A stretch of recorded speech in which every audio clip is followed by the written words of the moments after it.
history at Petco Park. Ricola.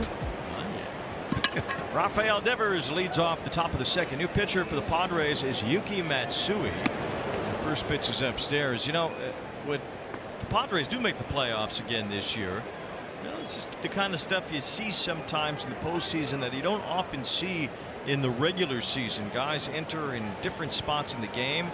Matsui's never entered a game this early. It's a swing and a miss against Devers, but yeah, two lefties here in the middle of the order, Devers and Lee. So Matsui comes in to face them after Bradley Rodriguez worked a 1-2-3 first inning. All about communication and knowing who you have in that matchup.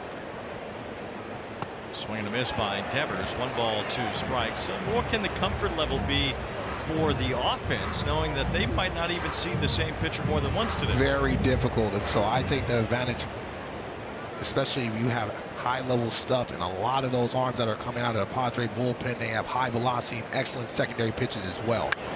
In the vacuum of today's game, well, you could see why that would favor the Padres, but over the long haul, and even they're not sure how their pitchers will hold up doing this. Well, you know what? In a situation like that, you've seen it often in the spring training. If one guy is wrong, that's when that game can get out of hand, and all of a sudden now your plan is blown up. And so you really need starters to be able to set that tone. That's why they're so important.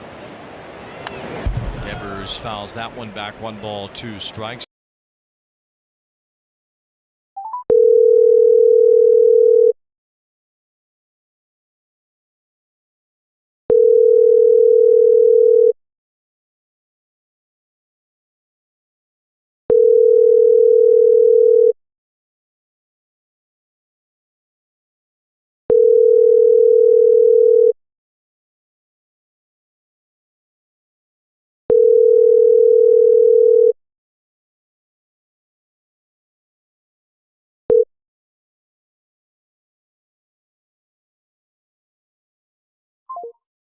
Devers got robbed of a home run here last night by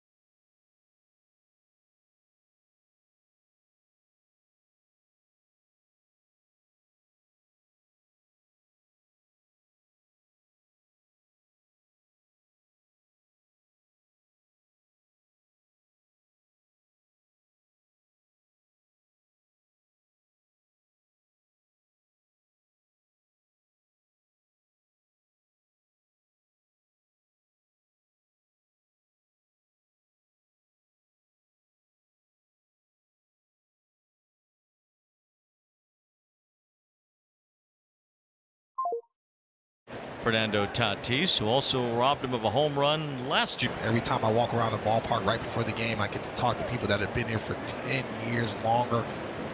They just have a joy of just having this experience for every single person that walks into the turnstile and wants to enjoy a Padre game. The statue of Tony Gwynn looms large here as there's a swing and a miss by Freddie Fermin.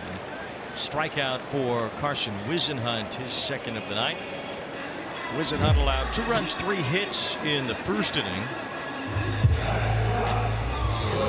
Excellent slider, tunneling right over that fastball. The depth change the last 10 feet for me to not pick up the spin of the baseball. But look at that shot, Wayne. I mean, that's a postcard. It's the Goodyear drone cam over what could be another sellout here at Petco Park tonight. They've had 42 sellouts this season. We're talking to Jesse Agler before the game today, the Padres radio announcer, and you know, you'll hear it probably even louder as the years go on here about the long-term contracts for older players. Manny Machado is 34 now. Xander Bogaerts is 33. And Tatis, even though he's not an older player yet, still has a long way to go on a long-term contract, and he'll become an older player under the course of that deal. So you hear talk now, and you'll hear a lot more talk as things go on here about those contracts being bloated toward the back end. But as Jesse Agler put it, well, these contracts, especially when you look at Machado and Tatis, they changed the entire face of this organization. They made this place sell out night after night. They've brought in the best era in the history of Padres baseball in terms of being a competitor every single year for a long period of time. So maybe those contracts are already worth it in the long run. 1,000%. And you know what else it did, Wayne? It had a level of expectation, not only in the locker room, but the organization, but really the city of San Diego. And now that they're the only dance in town, man, the importance is huge. It's a base hit for Chase Bowen, the number 9 batter for the Padres. As Fernando Tatis stays in, Tatis with a double and a run scored in the first inning. He is one of those long-term deals, 14 years, $340 million. I mean, Merrill won't really age out of a situation where that becomes a contract that you worry about because it's only a 9-year deal, and he was so young when he signed it. But Machado is going to get older in a Padre uniform. He's going to get into his late 30s and early 40s. So will Bogaerts, and Tatis will eventually as well. So will the Padres in some way collapse under the weight of a lot of big contracts, or will it not even matter because of how much the Padres have changed over the course of the years since signing those contracts? Not if they have a parade.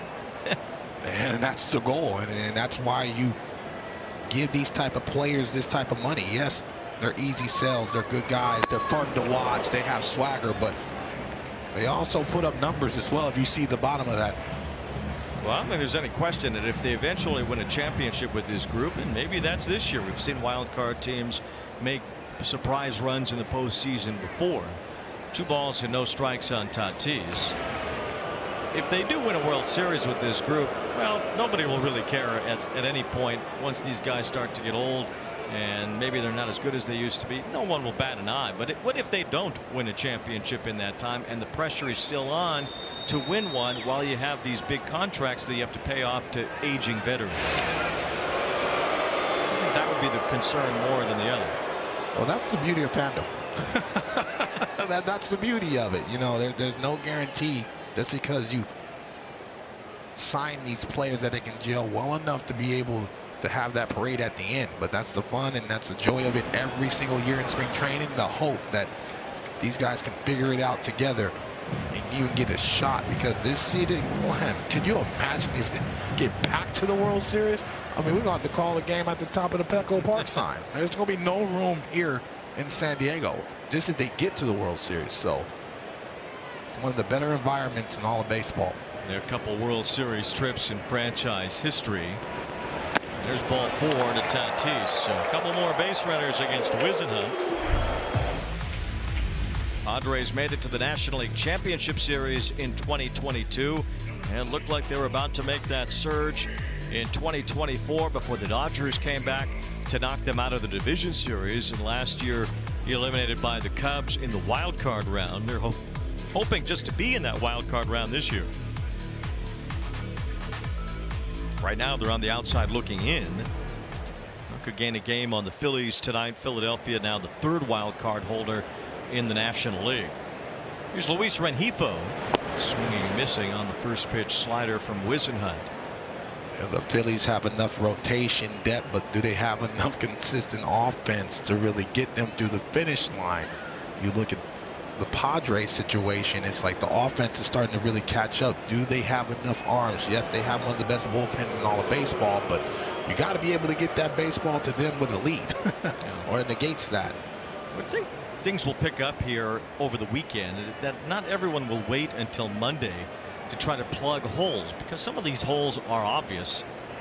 Rengifo swings and misses, and you might run out of time if you don't start to get into it. You don't want to wait until Monday, because then everybody's trying to make deals and everybody's on the phone, and you might not get across the finish line with your deal done that you want to get done. No balls, 2 strikes on Luis Rengifo. Another swing and a miss. So Whisenhunt bounces back for a big strikeout, and there are 2 down in the inning. I mean, you look at the Phillies, they need bats and relievers. Look at the Padres, they need starting pitching. The holes are obvious around for a lot of these teams on what they need, and there aren't that many sellers to choose from. Well, if you look at the Chicago Cubs, they need rotation depth. You look at the Padres, they need rotation depth. So regardless how you're going to get this player, you're going to have to give up a pretty penny to get that situation and get ahead of the competitor. Strike 1 to Machado. I mean, how many teams are in the Giants position where it's obvious that they need to sell, and there are players to sell in terms of the Giants with a rise in Robbie Ray and Tyler Mahle and whomever else might be on that list. Machado, it's a bouncing ball to short. Adames gets in front of that and fires to second for the force out. It's 2-0 Padres here at Petco Park.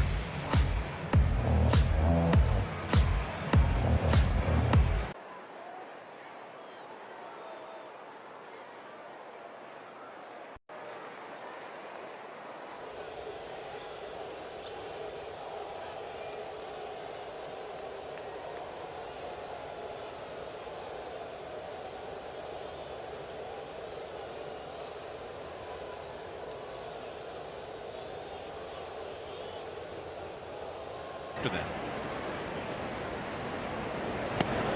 Strike to Grant McCray playing center field for the Giants tonight. Well, some of the guys, the key guys that get back in the rotation, it seems like if they have no hiccups, and that's a big if, have to continue to stay healthy on their rehab, their development, and you have to give them time to be able to build back up. They should all be back late August, early September. You got to continue to stay in that race because we know baseball, man. If you don't have that consistency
defensively or on the mound.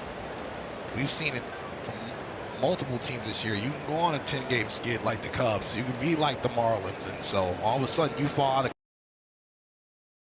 2 balls and a strike on Arraez. Arraez might be the only 3 or 4-time batting champion in Major League history to not be in anybody's team Hall of Fame because he isn't with the team long enough to do it. I'll tell you what, though, man. I mean, the work he puts in, the intensity he has, it doesn't matter what uniform he is in. He doesn't give away a bat. He has the ability to adjust pitch by pitch, and when it's all said and done, he's a generational talent.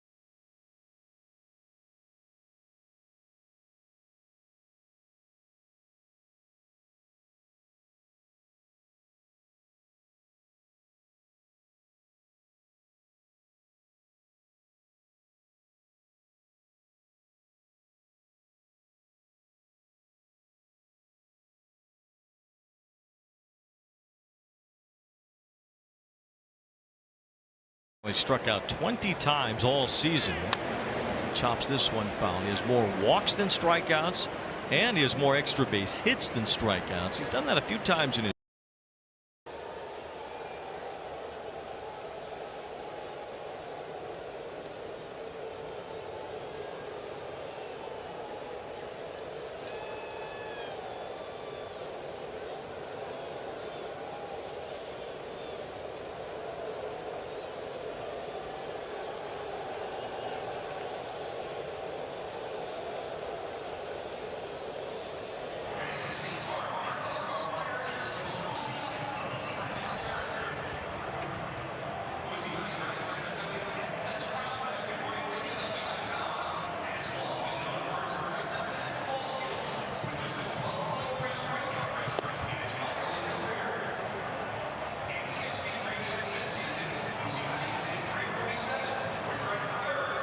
on the entire team's offense. Yeah, he's an energy giver. When he's hitting, he gives it to whole team energy, and we just feed off of it. And that's just Manny for us. Thanks, Greg. You got it. Thank you. just Manny being Manny, and the Padres with a 2-0 lead tonight in the back of a Manny Machado sac fly and a base hit in the first inning by Luis Campusano. And so far, pitching chaos, or whatever they want to call it, has worked. Giants have only had 1 base runner in the first 3 innings. Well, I love what Craig said. Well, everybody is predicated on them pitching well to be able to go out by out, matchup. Bouncer to second, Arraez fires to second one. Adames to first. They couldn't turn 2 on the speedy Merrill. But there's another example of the much improved defense from Luis Arraez at second base. You know what? We saw it last year with Zach Neto having a relationship with Wash. Luis Arraez, Wash on that staff. How do you not, if you're an infielder, how do you not annoy him? You know, I mean, all the people that he's impacted. I remember watching him when I was a little boy in an A's uniform. That's how long he's been around the baseball game. I just don't understand it, but he's always impactful no matter where he's at. There he is, the infield guru of the Giants, Ron Washington, the former Rangers and Angels manager. Had health problems last year that took him out of that Angels managerial job.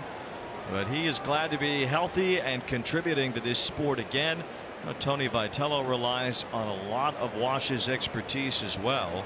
So more than just your standard infield coach in that regard. 1 ball, no strikes on Luis Campusano. Luis Arraez says he feels like Wash is like his grandfather. He's not that much older than Arraez, his grandfather. But he's a man that loves the game, is a lifer, and demands greatness from you on a day-to-day basis. And with this game, for you to be consistent, you have to demand greatness on a day-to-day basis. It doesn't matter if you're calling the games, it doesn't matter if you're a manager, it doesn't matter if you're on the field. Very important to be consistent. And there is not a more consistent coach out there in baseball. That's why he continues to get the position that he's getting in Ron Washington. 1 ball, 1 strike on Campusano. Worked a lot with Freddie Freeman in Atlanta. Marcus Semien became a Gold Glover. He says in large part because of Wash. Zach Neto had a close relationship with him when Wash was managing the Angels, and now Luis Arraez has been kind of the next in line. Wash said it's been a little bit harder to get Willy Adames to commit to the work day in and day out, but Adames has been doing it lately, and he said you could see the improvements. Tony Vitello even said that whenever you see Adames and Wash work one-on-one, for the next 2 or 3 games, Adames is a much better defensive player. Because it's not always about technique, even though that's very important. It's also about mentality, going out there and being aggressive with the ground balls and knowing where to be, positioning yourself at the right time. It's 2-2 as Campusano takes ball 3.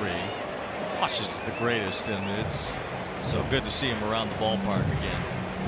You want to talk about consistent energy.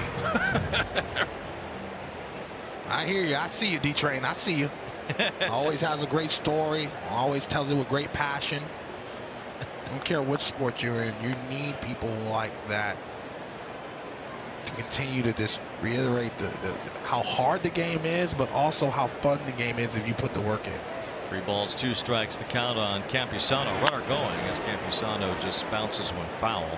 And the numbers have certainly improved for Luis Arraez. As you see, the sun is not rising. It's setting out there beyond the Pacific Ocean. But ooh, you like that? You like that sunset? I appreciate you giving the copyright to your new little pad over here down there. That looks like Coronado.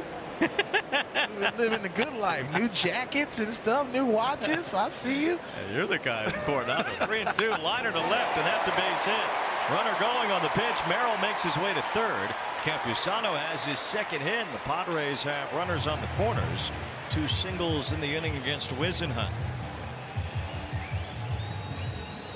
Yeah, just being able to spoil that changeup from Whisenhunt. All of a sudden, he's able to. Once again, they're trying to get that fastball. Just not enough velocity to jam him. And also, when you're not worried about the velocity weighing in the batter's box, it's tougher to get guys to swing over that changeup unless it has depth change. Here's Bogaerts taking a pitch in the dirt. 1 ball and no strikes. Padres, who have swung the bat very well with runners in scoring position over the last several weeks, trying to turn things around from an offensive standpoint. A chance here to add to their lead as Bogaerts looks at a strike. 1 ball, 1 strike. From the Giants' perspective right now, you think about the double play with Bogaerts, although he's only hitting to 5 this year. Giants are among the major league leaders in turning 2. Oh, it's a challenge from the catcher Cavanaugh. Pitch is called a ball. Catcher's challenging. Looked like they tried to go down and in with that breaking ball, but it backed up. But I think it caught some of that strike zone at the top. It did. Top end on the edge of the plate. San Francisco has 2 remaining challenges. So the Giants win that challenge. 1 ball, 2 strikes, powered by T-Mobile. Giants have the 3rd most double plays turned in the major leagues this year, only behind the 2 Missouri teams, Cardinals and Royals. Bogaerts rolls it to first. Nice pick by Devers out there, and a tag at second base means the run will score. Merrill comes across, and that run counts as the Giants got the out at first. So with that not being a force play at second, the run does come in for the Padres. And that ground ball forced Devers to be able to tag that base. Nice scoop, but Adames tried to cut that throw off because he knew that Merrill had a chance to score. Well, they initially said that the run did not count. So now the umpires are going to talk about it, but it was pretty clear that when that tag is applied right there on Campusano, that Merrill had already crossed the plate. So the Giants get the inning-ending double play, but the Padres will get this run. Let's look at it here.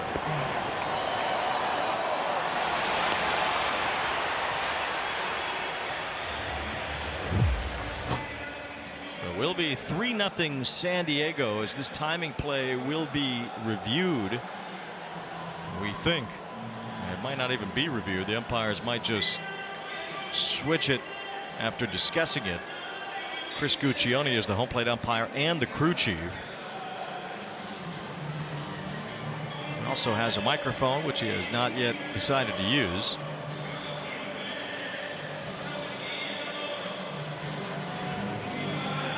We haven't seen anything yet. The Padres are about to take the field, and we believe this run will count on San Diego's side to make it a 3-0 Padre lead at the end of the third.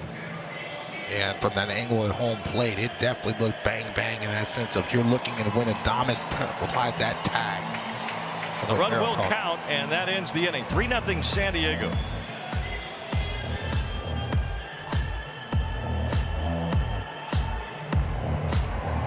To join us, Fernando, can you hear us? Yeah, loud and clear. Oh, perfect.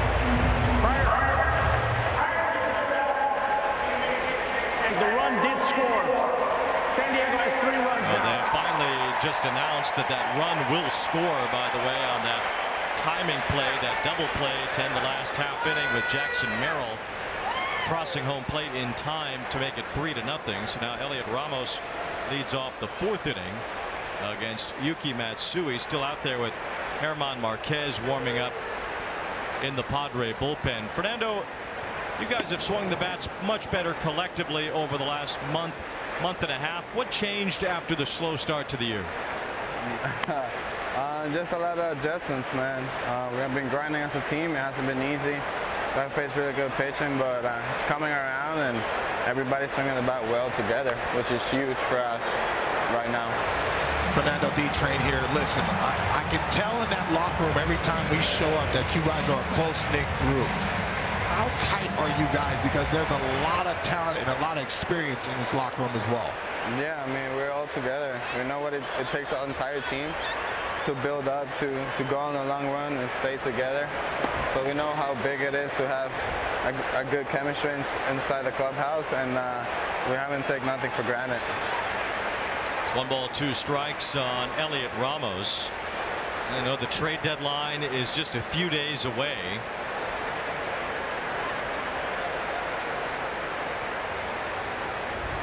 And A.J. Preller is always busy, so what do you expect to come out of this deadline?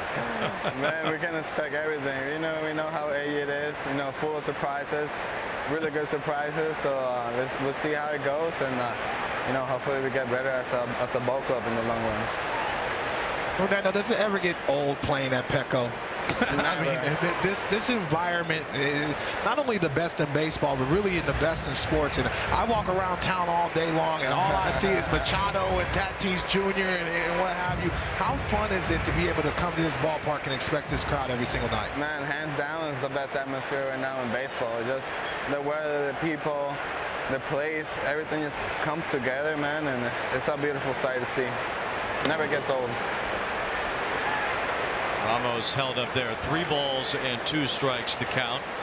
Well, last year you guys made a big splash at the deadline. You got Mason Miller. What is the reaction in the clubhouse when you get a guy that you know is going to be a big boost? Man, everybody's just happy, especially when we got Mason. We know how good it is, and it's impressive. There's playing defense behind him. Sometimes, shouldn't say that, but sometimes I put my glove in my right arm when he's pitching. That's how confidence we feel when he's out there and like when he's facing anybody. Fernando, you have a kind of a competition going on with Jackson Merrill with the outfield defense there. He just made a great catch. Who's winning the competition? I feel like he's doing better than me this year. He got way more home runs, robberies. He have done some crazy plays, and man, really happy to see how he evolved in center field, and just a great player all the way around, especially a great human being. Now, I have to put you on the spot. Who has more swag, you or Manny? Because every time I show up here, he has a different set of cleats on his. So I would be all in his locker. He has so many cleats, he wouldn't miss a couple pairs from D-Train. Oh, I mean, Manny has all the type of J's out there, you know? The combination, he go crazy. He definitely go crazy, and it's really fun to see what type of cleats he's wearing any different type of day.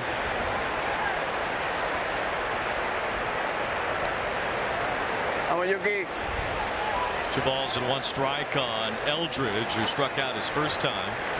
We're looking at those neon green cleats that Manny Machado's got, the green sleeves. Not anybody can pull those off.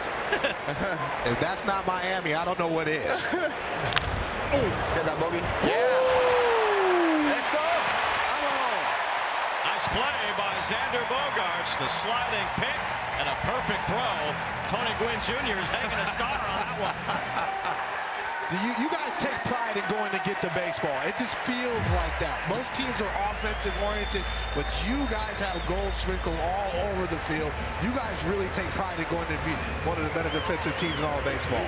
Yeah, we know how important defense is. Hitting is gonna have its up and downs, but we take a lot of pride playing defense because that's something we can definitely take care of every single day basis. Well, how about the play you made on this guy last night, Devers? You robbed him for a 2nd straight year of a home run. Oh man, that was crazy. That was a great play. I feel bad for him. He's my boy. You know, we come from the same country, but when we're in between the lines, man, we got to give everything that we have. Now, you see me pitch 30 years ago. Now, I faced your father as a young rookie in spring training. What do you think if we had 4 at-bats in the game in Petco Park? What would your numbers be against me? Put him in the spot right now. I don't know. I'll probably hit a chopper out to the right side of the field, get my base hit, and then you can get your other 3 outs. I appreciate that. I'll send a check later. I appreciate it. You don't need the money, but I'll send a check later. I appreciate that. This is the catch last night, the home run robbery. What are your thoughts as you approach the wall and you're about to go up? What are you thinking in that moment? Man, yeah, you got to read the wall, have a good timing with the ball also. So everything is come in play, decel, so it's a good combination of just being an athlete, you know, and just reading the ball, and then when you're going to hit the wall, you just got to pray, don't hit it that hard.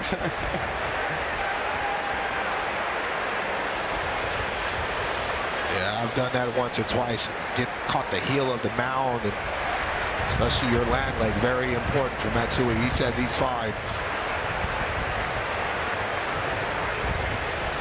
2 balls, 2 strikes, the count on Devers. How have you guys taken as a group to your new manager this year, Craig Stammen, coming down from the front office to be in the dugout? Sorry, say that again. I kind of lost you right there. How have you taken to having Craig as your manager this year, his first year as a manager? It was kind of weird at the beginning because obviously we played together. But now, I mean, we put everything aside and, you know, we took the role that he's our manager. And, you know, if we want to go on a long run over here, obviously we got to respect him and follow everything that he's putting out there for us. And obviously he always wants the best for us. He's always encouraged us. So, you know, it's been great so far. And, you know, we keep building now that relationship as managers and players every single day.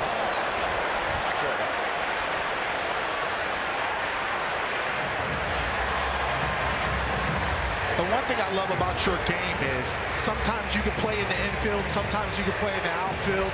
I mean, is that just pure athleticism, this being a baseball player?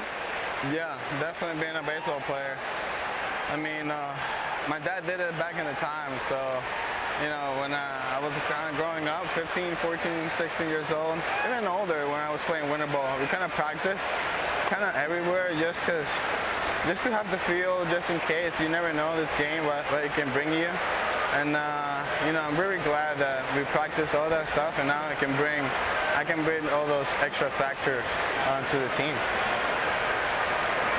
Ooh. He was swinging at that one. He wasn't going to let you try to rob that one. Who are some of the guys that you are fans of across the league that you respect their game when you're on the diamond? Oh, that's a very long list. I feel like right now we have so many really good quality players in the league that we took it to another level in different ways. Just taking care of the body, you know, managing yourself just to get better. So, I mean, just on the other side right now, Arraez it's a big example. You know, just the type of person he is, but how he developed his game to becoming the best career hitter out there, hitting for average is really impressive. We play together. I love playing with him. So, you know, I wish him nothing but the best. And, man, the league is full of really good, nice people right now, especially even better players. I got this. Kind of lost it. All right. We were hoping you were going to catch that one. Me too. Fernando Tatis Jr., thank you very much. All right, guys.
For a Sage Manager interview here with Tony Vitello. The Padres were aggressive with Carson Whisenhunt early on. What are you seeing from him?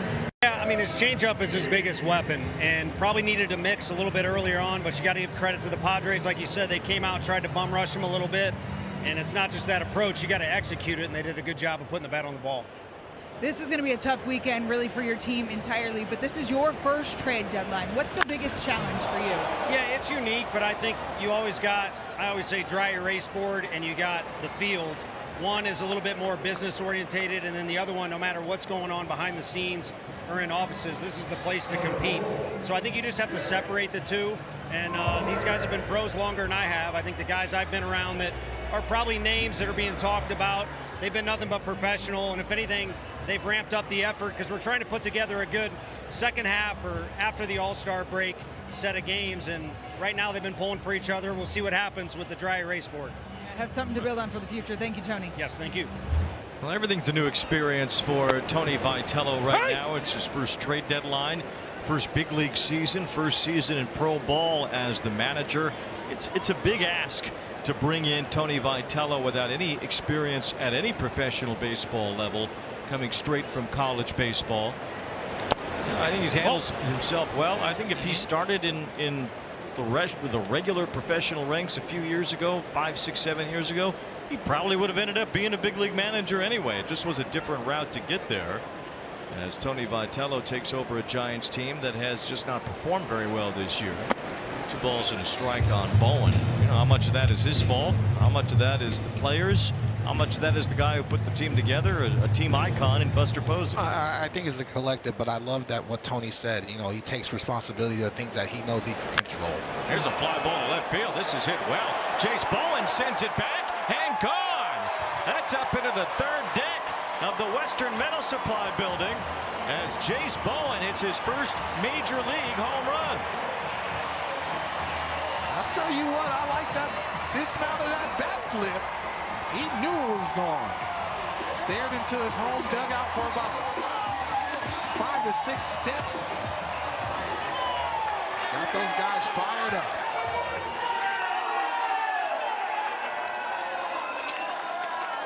As Ted Luckner used to say, that ball was crushed.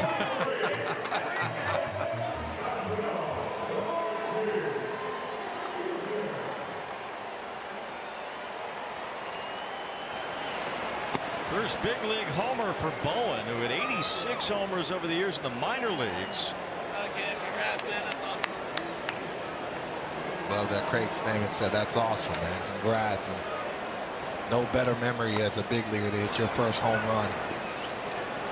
It wasn't a cheapie either. He got him. About halfway up that Western Metal Supply building in left field. Went to Machado land.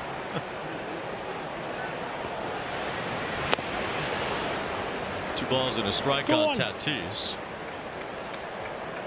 And up around where it says Big Bully Turf right there is where that ball landed. Jace Bowen was a big bully to that baseball. Oh, 3-1. From the Pirates organization. This is his first year with the Padres. Bully to that baseball. Oh, 3-1. From the Pirates organization. This is his first year with the Padres. Spending a lot of time in the minor leagues over the years. And AAA El Paso for a lot of this year. Yep. Tatis couldn't hold his swing there, and it's 3-2. Whisenhunt, excellent changeup. 3-1 count. Tatis looking for that fastball middle in. Whisenhunt's given up a lot of homers at the big league level now. 9 of these 10 have come against right-handers. Here's Tatis trying to add his name to the list. He hit it even further, but foul. To straighten that out, he might have hit it to the roof of the Western Metal Supply building. Yeah, this got a little bit out in front of that changeup. Padres up 4 now. Ball 4. And there's ball 4 to Tatis. Third time he's been on base. Yeah, that's a cement mixer down in the zone, and you see that bat flip, and to let everybody know, I got him, coach.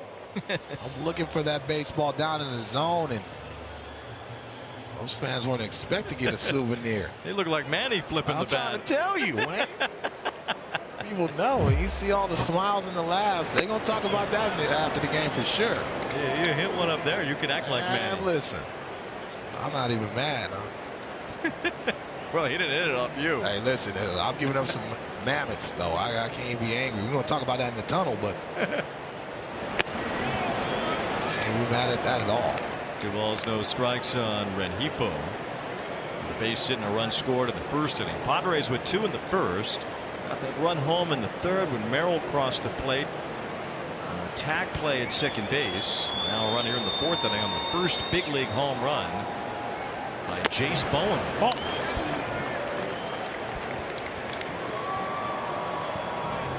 It doesn't have the sequencing, the command that he wants to have as far as getting ahead and trying to get to that changeup.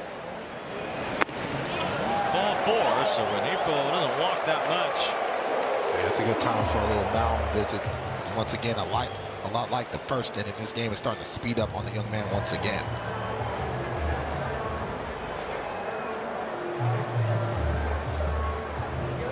Giants are on the phone. Adrian Hauser, the veteran, is up in the bullpen.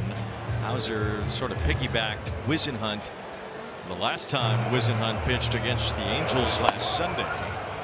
And Tony Vitello is on his way to the mound, so that looks like the end for Whisenhunt. And it will be Hauser with a couple of base runners here in the fourth. 4-0 Padres at Petco Park.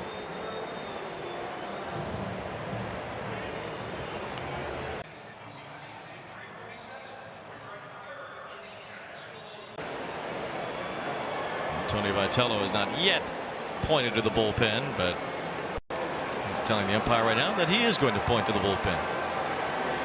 I told you.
playing the Price is Right game, that game with the wheel. And I don't care how long.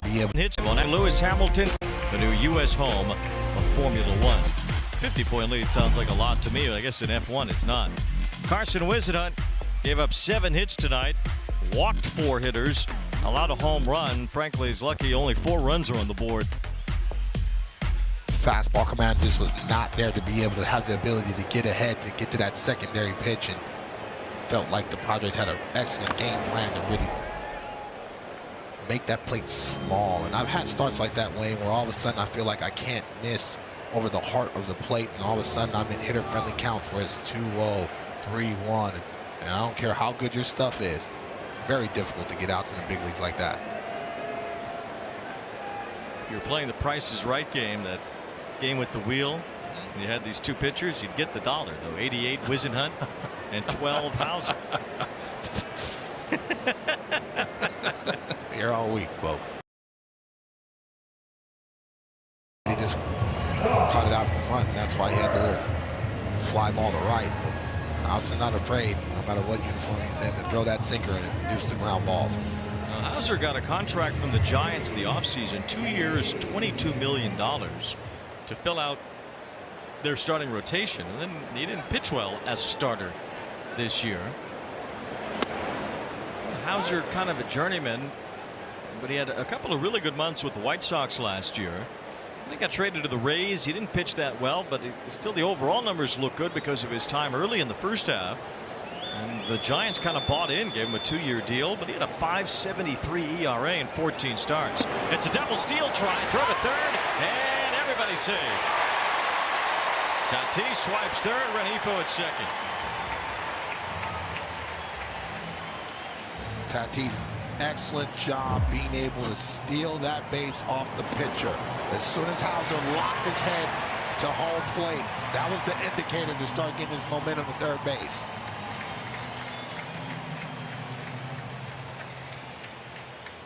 Stolen base number 26 for Tatis. For Rengifo, it's his 5th, his 2nd as a Padre. San Diego, one of the most aggressive base stealing teams in the major leagues. Was Tatis a big part of that?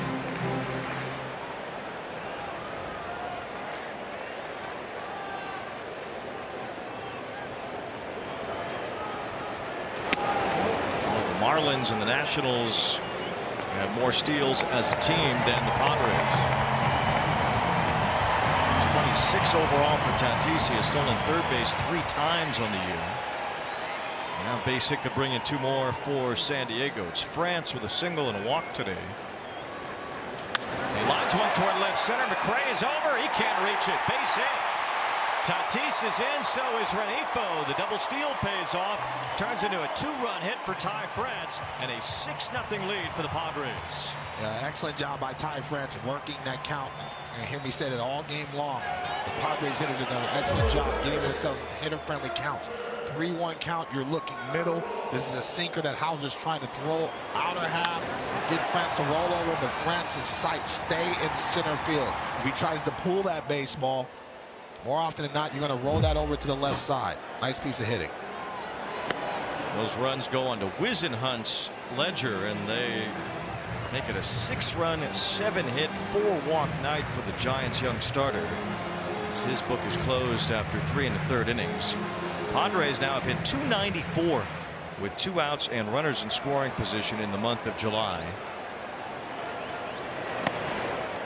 Well, they still have not really gotten going in terms of the record. They had won 5 in a row until their loss yesterday.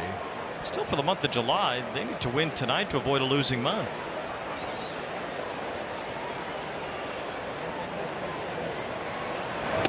Swing by Merrill. 1 ball, 2 strikes. Well, a lot of that, Wade, is just the lack of depth in that rotation. So far so good that the opener has worked because the offense has really set the tone and really allowed Craig Stammen to deploy the right guys because they had a lead early, but that's not always the case, especially to the upper echelon ball clubs of the National League where you're going up against some of that frontline pitching. So when runs come to a premium. So Gotta win the ball games. You gotta win, obviously, but this offense needs to continue to roll.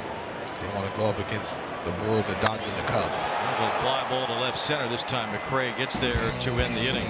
2-run hit for Ty France followed the first big league home run for Jace Bowen. And the Padres start to kick it open. 6-0 they lead after 4 at beautiful Petco Park.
Welcome back. I'm Sierra Santos with a studio update out of Baltimore. Tie game between the Phils and O's in the bottom of the 7th. Gunnar Henderson, he triples and drives in 2 runs. Phillies lose 6-4. Their lead for the 3rd wild card spot is down to 1.5 games. Wayne, D-Train, let's go back to you guys. All right, Sierra, thank you very much. That's good news for the Padres. A Phillies loss tonight. The Orioles winning that game, and they're somewhat in the mix too in the AL wild card race. But Ken Rosenthal reporting that the Orioles have traded Dean Kramer to the Minnesota Twins. 6-0 San Diego has the lead here. In the 5th inning, it's a sliding stop by Rengifo to retire Jung-Hoo Lee. 1 out. Nice play by Rengifo to be able to go to his right. Lee can't get up the line, so he knew he had to pop up and really fire a strike. But this is all about this timing and getting that jump. Sticks that left leg. Pushing himself to the right, gets down early. Love high-level defense. Strike to Willy Adames. Oh, no, Wayne, it's getting real. Oh, yeah, we're gonna be waking up and phone alerts in the middle of the night. This is where GMs make their money. Now, the Twins have made a couple of deals already, although somewhat mid-level deals, getting A.J. Minter from the Mets and Dean Kramer from Baltimore, just trying to fortify their roster for a potential push in the wild card and the AL Central races, such as they are. Well, 2 balls and a strike. I mean, in the American League, it's wide open. Everybody come on in. Highest bidder. Trade deadline Monday afternoon Pacific time, 3 o'clock. German Marquez in the game now for San Diego. We were told he would be the bulk inning pitcher today. With a 6-0 lead, Marquez enters. You know, every pitcher wishes they could enter their game like this. This is good living. And I understand the adjustment, especially for Marquez. He has a 7 ERA and 5 starts in Petco. This is a 3.24 ERA on the road. Adames rolls one over. That's a fair ball. Machado plays it all the way through for the out. I mean, can we just talk about how casual Manny was with that play? I mean, we know he got gold sprinkled over there, but my goodness. I mean, it's almost like he played that like that ball was foul. And the arm strength and the throw across the diamond, there's not too many humans that can do this as far as the transfer on the run. Meanwhile, Adames is running like it's the playoff base hit in the ninth. You know, and play after play, year after year, you see Manny Machado remind us that he's one of the best defenders in his generation. I thought the same thing, that it looked like he thought it was foul, but he still played it just in case it wasn't, which it was not. And it's an out. Giants have only had one base runner so far. It was a base hit by Koss with 2 outs in the third. Padres were behind yesterday. They used kind of a combination of J.P. Sears and Randy Vasquez last night. Tonight, Bradley Rodriguez was the opening pitcher, worked a perfect first, and then Yuki Matsui with the first 3-inning performance of his major league career. Only allowed 1 man to reach, and now Marquez has retired the first 2. Soft line drive to right center. In comes Tatis to grab that, and it's all Padres here tonight. 6-0 they lead halfway through.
Welcome back. Friday Night Baseball on Apple TV, presented by Goodyear. With D-Train, Dontrelle Willis, and Heidi Watney, I'm Wayne Randazzo.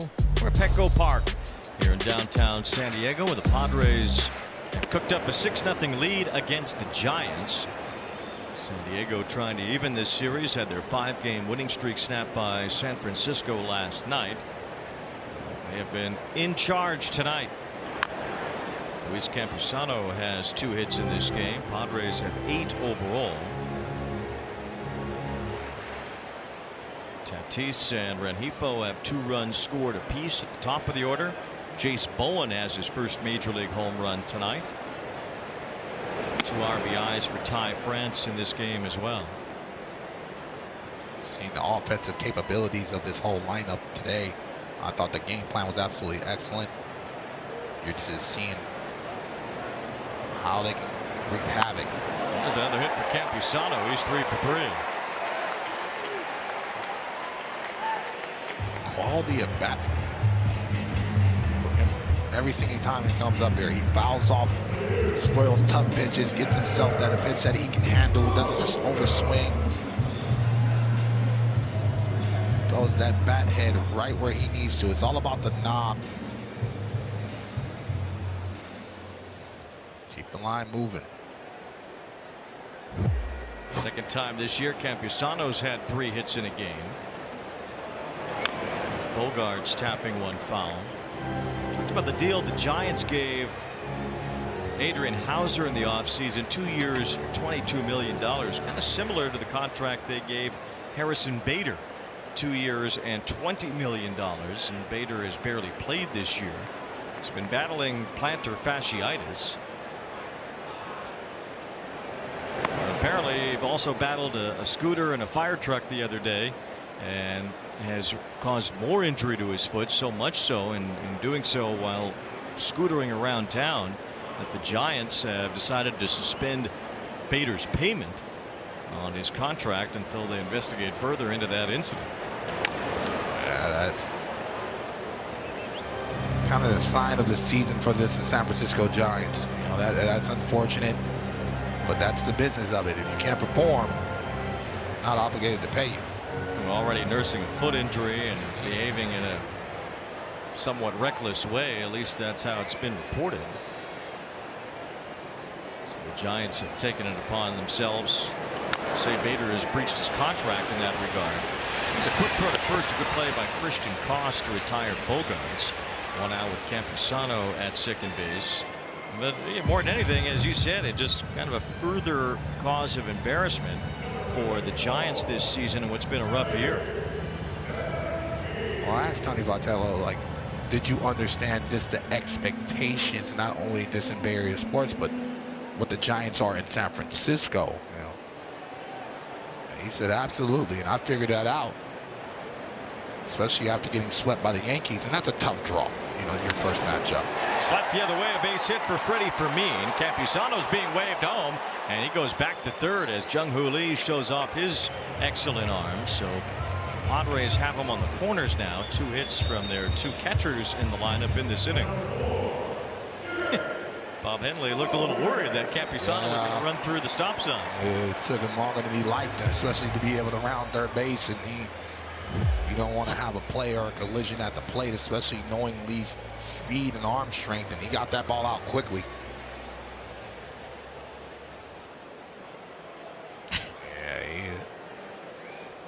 We don't even need the chances, especially the way we're covering the baseball right now. You don't want somebody to have a play at the plate and have a chance to get injured. Jace Bowen with his first major league home run in his last at bat. Hit it about halfway up the Western Metal Supply building and gave a pretty good Manny Machado impression as he made his way toward first. He's feeling good. He's not wasting no time, and hunted that first fastball from Hauser as well. Good guy to impersonate if you're on a baseball field.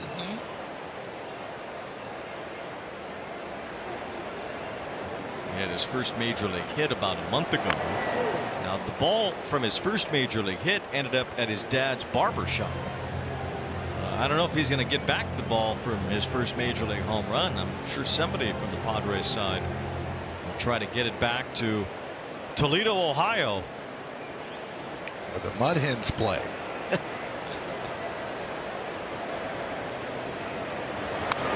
Another nice pass. Seeming to have Hauser's velocity down.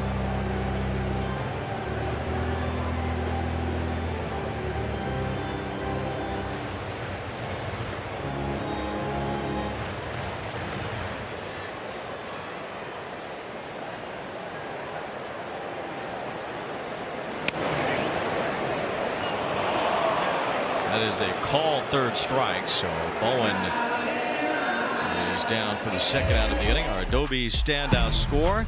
And see if they can display this one at Ryan and Tony's barbershop in Millbury, Ohio. Oh, they definitely talking about that. They have us on Apple TV right now. They kept the shop open late just to see him get his foot down and hit one to the people. You know, they was hyped up in the chairs. Shaving cream flying everywhere. They was juiced. Well, they got the first big league hit is there, so now they need the home run ball. You need the bat. And the bat. You need the bat. Frame it up. Come on now, Weezy. Tighten up. I got you a Sammy jersey. I know it's somewhere. Tighten up. No balls and a strike on Tatis. No, you just never forget, I think. You know what? Uncle D-Train just has ways of saying he loves you. That's all. That's all. That's all. That's all. 1 ball, 1 strike on Tatis.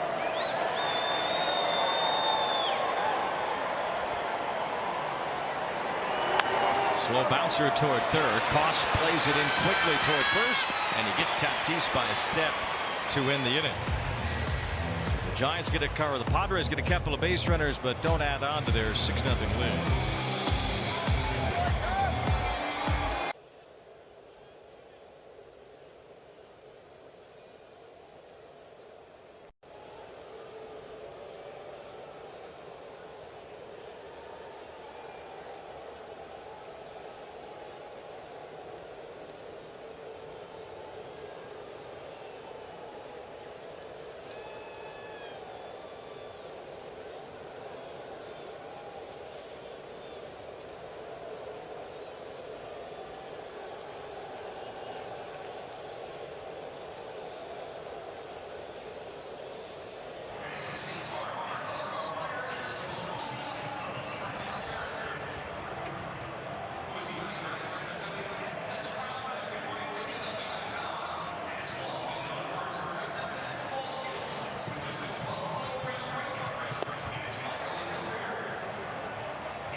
There's Jace Bowen in fair ground for the first out. Mason Miller acquired by the Padres 1 year ago today, and what he has done this season could put him on this list of the highest single season strikeout rates in Major League history. All nasty closers on there, all guys who have had all-star seasons, and Miller right now would be 5th on that list. Aroldis Chapman was my throwing partner every day in spring training. I prayed for my children at 9:30 every morning to try to catch him. But you look at velocity, you look at that list, velocity, but also elite secondary stuff. Koss, it's a chopper to third base. Manny Machado with the backhand and throw to first. 2 up, 2 down. Well, what Miller has done this season, really this entire time, he has a 0.78 ERA as a Padre. This is a full year now. You're talking in the beginning of the season. I mean, the question was, is he going to give up a run? I mean, that first 2 months, he was untouchable. Striking out hitters really 2 at a time every time he was out there. Luis Arraez takes a strike. Arraez struck out his last time. Only the 21st punch out this season for Luis Arraez. And he takes it as a personal affront. When he strikes out, it is few and far between for this current Giant, signed on a 1-year deal, and will certainly be dangled around as the trade deadline approaches. He's definitely a guy that somebody in the lineup, if you have an ace opposing him, he can still drive up that pitch count and also get a base hit, obviously, but that's also a weapon to be able to get team starters out of the game as quickly as possible, because everybody doesn't have a talented bullpen, and if you can shorten that ball game to opposing starter, that's a true weapon as well. Trying to win his 4th batting title. Of course, if he gets traded out of the National League, well, it's possible that he will not win the batting title then in the National League this year. Would be kind of taken out of that. He's the first player ever to win a batting title with 3 different teams. And that'll help things out as he smacks a base hit up the middle. So another hit for Arraez. It's the 2nd hit for San Francisco in this game. Yeah, you know what that is, Wayne? That's taking it personal that he struck out the bat before. See, players win batting titles in both leagues. I mean, LeMahieu did it in the COVID years, so I don't even know if you should count that. Ed Delahanty in 1899 and 1902. What else should you? the 60 games. Don't hate on that, man. It counts. It's part of history. It was part of history. I'll put the asterisk on it if you don't want to.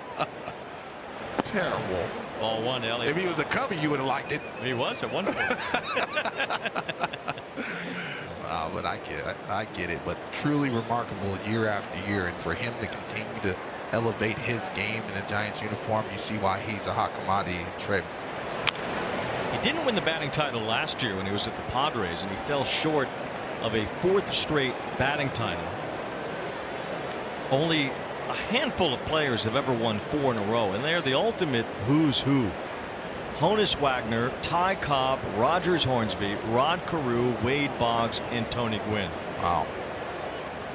Rise almost joined that list last year, but he does have a chance to win his 4th in 5 years this year. Obviously, we have Junior next to us in the booth, and he's a good, close, dear friend of mine.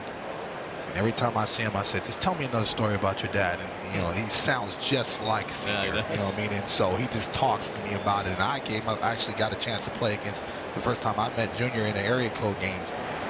But to be compared to the Tony Gwynns, the Wade Boggs, the guys that are pride themselves as being a generational talent, it's truly remarkable.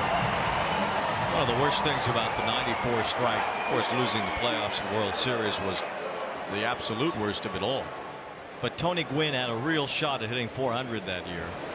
Finished the season, as the season just ended because of the strike, with his average at 394. It was middle of August. I mean, that run to the potential of 400 would have been fun to watch over the last 7 weeks of that season. You know, when you start to, and this is the one thing I love about, and I have such great respect for you, when you start to talk about this stuff, numbers, and you peel back the numbers, it's truly impressive to do that. Manny Machado throws out Elliott Ramos. It's been a good night for Tony Gwynn's Padres here in San Diego. 6-0 over the Giants.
Score big on authentic gear at MLBshop.com. Official jerseys and memorabilia, hats and hoodies. We have the season covered.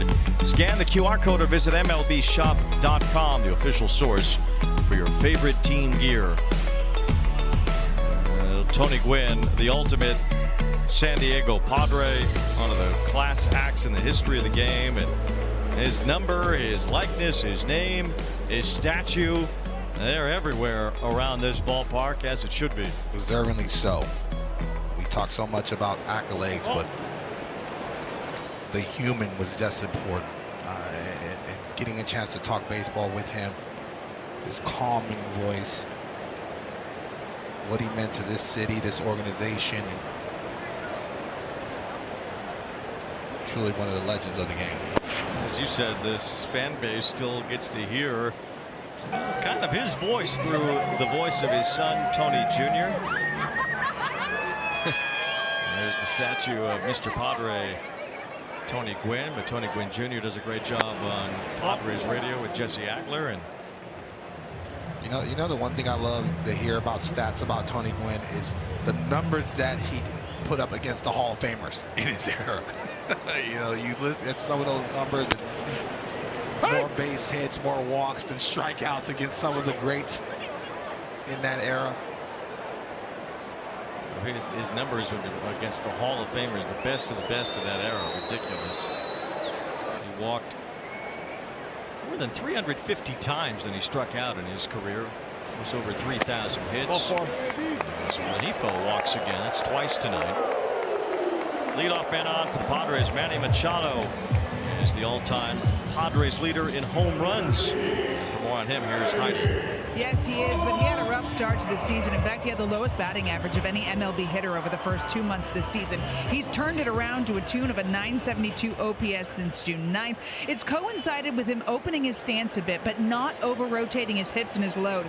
Manny told me. There's a fly ball, right center field. Manny Machado trying to unload as he one-ups the wall in right center. Rengifo is held at third as the Giants got it in quickly. Machado just missed another homer. He doubles off the wall. Yeah, Manny told me that he is a field guy. He relies on that fluid swing that you just saw. It took him a while to get where he's at, but he said he is comfortable and clearly locked in, guys. Yeah, he crushed that one. Pulling the hands inside the baseball. That's how you generate power.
The opposite field, a lot like Tatis Jr.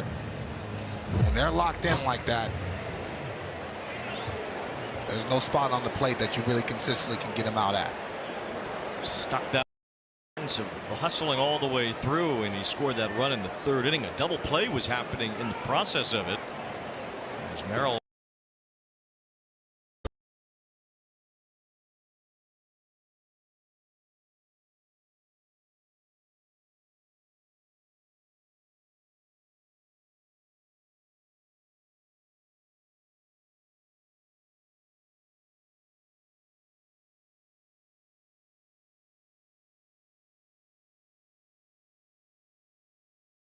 Run batted in since the All-Star break. That's 16 now for France since the break, and 3 in this game. Here's Jackson Merrill, who has a run scored tonight. Merrill showing the importance of hustling all the way through, and he scored that run in the third inning. A double play was happening in the process of it as Merrill was coming from third to home. Devers scooped the ball at first on the bag to retire Xander Bogaerts, and then threw to second base as Campusano slid into the tag of Willy Adames on what became a tag play at second. Merrill was touching home just ahead of that tag, making that run count to end the sees his offense show more life down the stretch. 3-2 on Merrill now, and yeah, I would say so. Once this team got their stars going, which they have, felt like they could be a contender again. And now they need to fix the issues that have arisen with their starting rotation, dealing with a lot of injuries this year. It's a foul tip held onto by Kavanaugh for strike 3.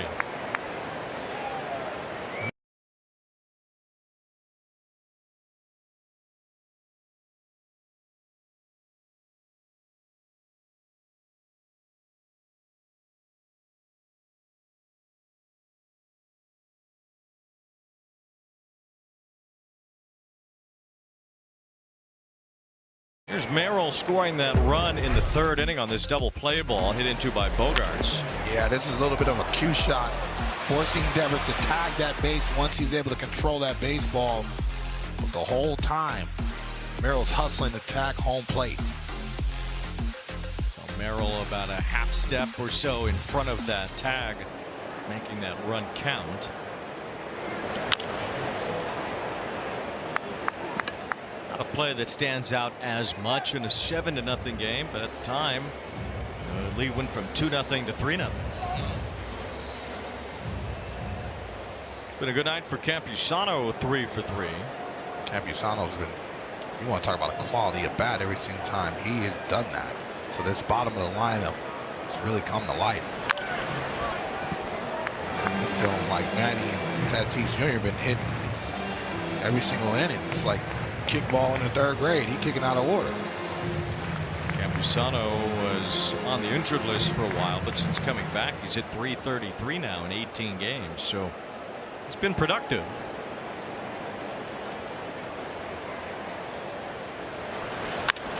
Lifts this one toward left center field. Moves Ramos over to retire the side. San Diego tacks on another, a big lead against the Giants.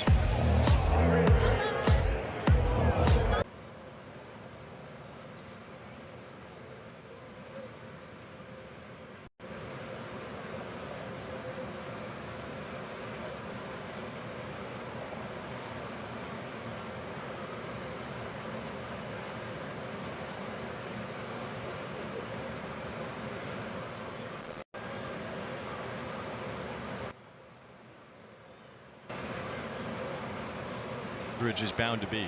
Well, he definitely has the power. 1 ball, 1 strike on Rafael Devers, 0 for 2, and a big foul back. Devers had a couple good swings today. It seemed like he just missed the ball. 22 homers on the year. Took almost 2 decades for a Giant to reach 30 again after Barry Bonds retired. Willy Adames hit 30 last year, cinched it on the final weekend of the season. There's Adames, who might hit 30 himself again this year, but Devers has 22 to lead the way for the Giants. And would certainly be the first left-handed batter since Bonds to hit 30 home runs in that uniform. Bonds last did it in 2004. That was the year he walked 232 times. Here's a walk for Devers. New team, new characters, same Ted. The 2-time Emmy-winning comedy returns for a new season, with Ted taking on his biggest challenge yet, coaching a 2nd Division women's football team. Don't miss Ted Lasso Season 4, streaming August 5th on Apple TV. Liner off the glove of Poss, and a base hit for Bogaerts. Just because of the score, but a little different tenor when you have the trade deadline looming over it. Especially when you know a guy like that has a chance to win a batting title. He's going to be sought after a lot of ball clubs to add depth to their lineup, especially at the top. But Bogaerts finally squaring one up. He knew that Howes was trying to get that sinker, and he beat him to the spot. So base hit for Bogaerts brings up Freddie Fermin. Earlier today, the Mets scratched Freddie Peralta from a start. The Tigers scratched Casey Mize from a start this weekend. Two guys that are free agents after the season that could very well be dealt from teams that are not close enough in the postseason race to be considered anything but sellers right now in both the Mets and the Tigers cases. Detroit tried to convince everybody for a while that they had enough to make it or make a run, but they just haven't put together the type of ball they needed to here since the All-Star break to really convince themselves. Back to the mound. Hauser to second base for one. Basabe to first for the double play. Let's go to Sierra Santos in our studio. Hey guys, let's take you up the road to LA. Dodgers trailing 3-2 to the Red Sox. Shohei Ohtani puts the Dodgers back on top with a 2-run blast in the bottom of the 5th. Wayne, D-Train, let's get it back to you. Ooh, lefty on lefty cement mixer to Shohei. You're not getting that baseball back. No, no, no, no. 2 out, nobody on. The knee looked pretty good there. Yeah. Sometimes you gotta let people know what neighborhood you're from. Uh-oh, might be our first one, Wayne. Oh, I thought on the camera. I had you too, Weezy. Uh-oh, might be our first one, Wayne.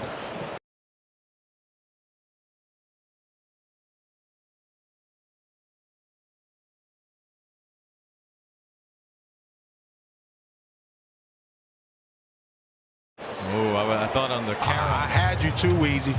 You know me. You know, my errors were throwing errors. You got good internet. They weren't. I catch the ball. I might throw it away, but I catch it. Well, the internet says it was 73 miles an hour. off the bat. See why you got to do me like that, man. See, you always. Plus a carom. See? Fly to center field as McRae backs up and grabs that one. Nah, you would have had it, I think. I'm on it, Weezy. I'm focused, baby. Look at you, ready to go. Make a play, D-Train. Look, already one Pelota in one hand. I would have caught the left one, easy money. You would have owed me a steak dinner.